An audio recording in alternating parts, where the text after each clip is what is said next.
Hello. Today I want to talk about something which is a very hot topic. Um, I'm sure I'll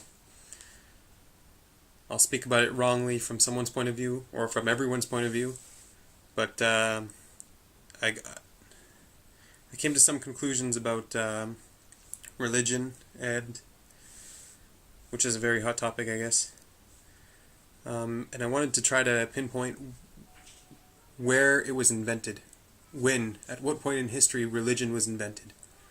Um, Now, maybe I define religion differently than, I don't know, the United States government, or than you or your friend, or this organization or that organization. But so first, I'd like to start to try to figure out what is religion before we can start and sort of pinpoint where and when it began, who invented it, or how it was invented. Um, so the first thing we should realize is that religion was not always around. Um, Before religion, there were you never said I'm a Zeusist or something, or I'm a right. You said, who's your god, right? Which god do you believe in? Which god do you pray to? Which god do you worship? Which temple do you go to? Right? Um, and you can't consider someone who worships Zeus to be of the Zeus religion, right? You can't expect someone who worships Dionysus to be of the Dionysus religion. He just worshipped Dionysus. It was his god. Um, Same thing goes after gods were united into some form of theology, or a deistic philosophy. Um, that's also not a religion, like Hinduism or Greek mythology. It's not a religion. Hinduism is not a religion, it's more like a deistic philosophy. Why is it not a religion? We'll get into that a little more, but it doesn't have set laws and restrictions, and what is good and what is evil, and which not really good or evil, but it's what should you do, how should you act, um, which I'm sure people will disagree with. That's okay. This is my opinion. Um, so to pinpoint, where religion started, you have to sort of try to define religion in a way. So, like, I could come out and define the point where I believe it started, but I would like to try to arrive at the same sort of deductive process that I went through. Um, so I guess you would say that I don't know, the major religions of today, you would say, are, I guess, Judaism, Christianity, and Islam. Um, and why would they be religions? When did they start? That's also a good question. Um, Obviously, the more ancient, the one, you can't say Christianity invented religion, because before Christianity there was something called Judaism, and Christianity predates Islam, so you can't say Islam invented religion. They were both modeled after a Judeo-Christian, so Judaism. Um, were there religions before Judaism? That's a question, and my personal belief is there weren't anything that's considered a religion. And I know people today would consider yoga a religion, or Buddhism a religion, but they're not. Buddhism is more like a philosophy, a personal philosophy, of a man called Buddha, which it's not even a deistic philosophy, because there's no idea of God, or the divine. Um, Ideas of right and wrong in Buddhism are more on a general basis than a specific this, that, the other thing. They don't say, knock on a door 3 times before you enter it or something like that. They don't say take off your shoes and wash each foot twice or things like that. Buddhism is more like a general philosophy. So that's why I wouldn't consider it a religion. According to the United States, it's a religion, and a place of Buddhist worship is considered a religious. I'm not going against that. That's a different definition, but the definition I want to say is where did religion come from? And I'd like to start with some sort of analogy, because I do not believe that Judaism began with the receiving of the Torah or the writing of the Torah. And in Christianity, Torah is Old Testament. Also, well, before we go into that, also I wanted to say, well, what about prophets, right? Each religion has its own prophet. Like, that could be a theory, right? Which is also not the case, because some prophets are accepted by multiple religions, and some prophets are around without religion. Like, for example, Martin Luther King might have been considered a prophet. Not a religious prophet, but a prophet. He saw some degree an ideal future and presented it to his public. And I'm not speaking about if he was a true prophet, he really saw the future, any of that. I'm not talking about that. I'm talking about a prophet in the essence of what a prophet is. Someone who foresees the future and tries to present it to a group of people. And so you can say Martin Luther King was that. You can say Adolf Hitler was a form of prophet, but you would never say Nazism is a religion. You could, and you know, his vision of the future might not be true or anything, but that's sort of what he was presenting.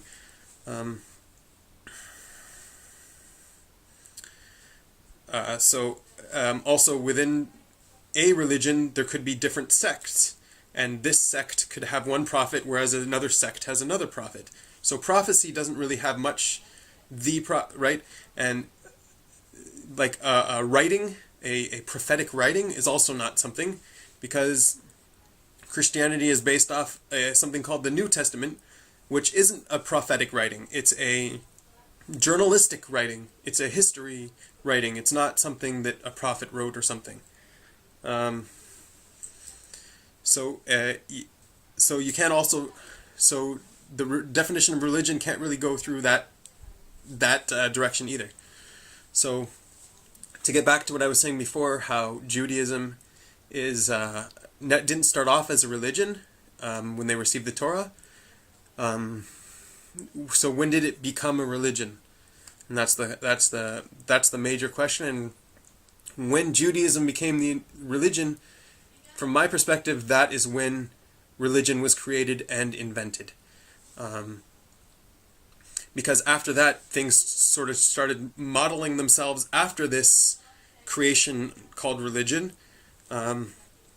Christianity and Islam sort of looked at this sort of organization and said, let's model another organization based off of this one, because this one has been succeeding in a way. So let's put it through an analogy. Let's say Canada, it's not a religion, it's a nation. It has laws, it has customs, holidays, all that sort of thing. Say it was destroyed by the USA, it was just one day attacked and destroyed. Maybe Canada provoked the USA, I don't know. But the U.S. sort of dispersed and sent all Canadians into exile, and all over the world now you have a bunch of Canadians that are no longer a nation, they no longer have a government, they no longer have a land, but they still sort of remember what Canada was.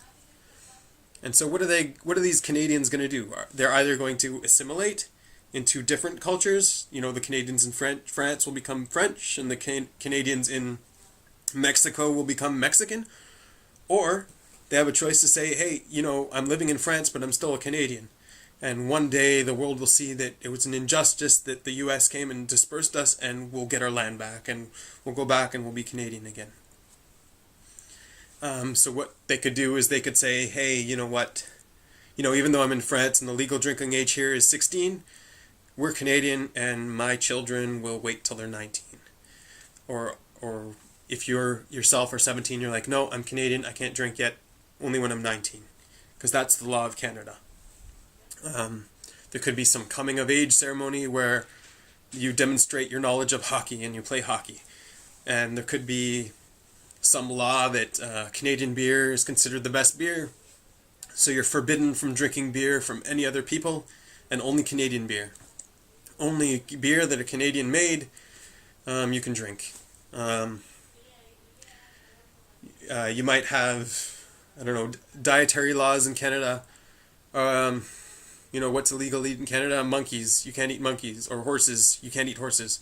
So, if you're in a country that horses their delicacy, be like, no, I'm Canadian, we don't eat horses. If you walk by a piece of litter and pick it up, you have a law. To be a good Canadian, you have to pick up litter if you see it. To be a good Canadian, you have to be polite. Say thank you and please, and have certain laws on those. Canadian law could also be, the idea of innocent till proven guilty. You might be in a country where everyone gets their head cut off. So you might say, without even being proven guilty.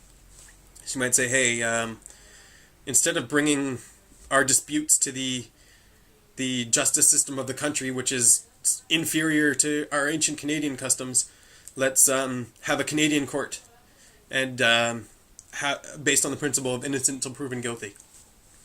So all of these different things that are once a national laws and national customs, right? You could say, no, we refuse to celebrate Thanksgiving on this day. We celebrate it on the Canadian Day, and we'll celebrate even if we're in Europe where there's no Thanksgiving. We will celebrate our Thanksgiving and Canada Day and all these things. So really what you're doing is you're taking a nation and encoding it, encrypting it into some sort of entity where whoever is a part of this nation, whoever is considered Canadian, will keep these laws and customs so that one day when they get back to Canada, they can reinstate the customs and the laws. So when did this happen for the Jewish people? It was the destruction of the Second Temple. When the Second Temple was destroyed by the Romans, not the first one, but the second one, they were dispersed and spread out everywhere. There were some that didn't even come back, but the elders of the time encoded certain laws and rituals and things that people that were part of this nation of Israel dispersed should keep and practice. Even in the Torah it says this is the law that you should keep in the nation, in the land. It always says in the land. So now you're out of the land, so why keep them? So it's so that you don't forget. This is what the Nachmanides said. You keep them there, even though the Torah says you have to keep it in the land. Why do we keep it out of the land? So that we don't forget. When it comes time, when we're back in the land and we have to reinstate the government, we don't want to forget those laws. So you have the Gemara, and before the Gemara, the Mishnah, which is an encoded nation in a way. All of the court cases, all of the law, all of the philosophy, all of the ways of living, all of everything that encompassed the nation, the dietary laws, the criminal code, the damaging codes, everything is encoded into this sort of the invention of the synagogue to replace the temple, the prayers, the three times a day prayers. All of this is instituted around the time of the destruction of the Second Temple, in order so that one day when we come back to the land, we won't forget what our nation was, and we can restore it. We can bring back Israel, we resurrect it. So after we're in exile for a while, we have sort of other groups looking onto it and copying it, and making the mistake of thinking that we are a religion and we can copy this religion and make our own religion, which religion in itself is an encoded nation. It's an encrypted way to keep the nation.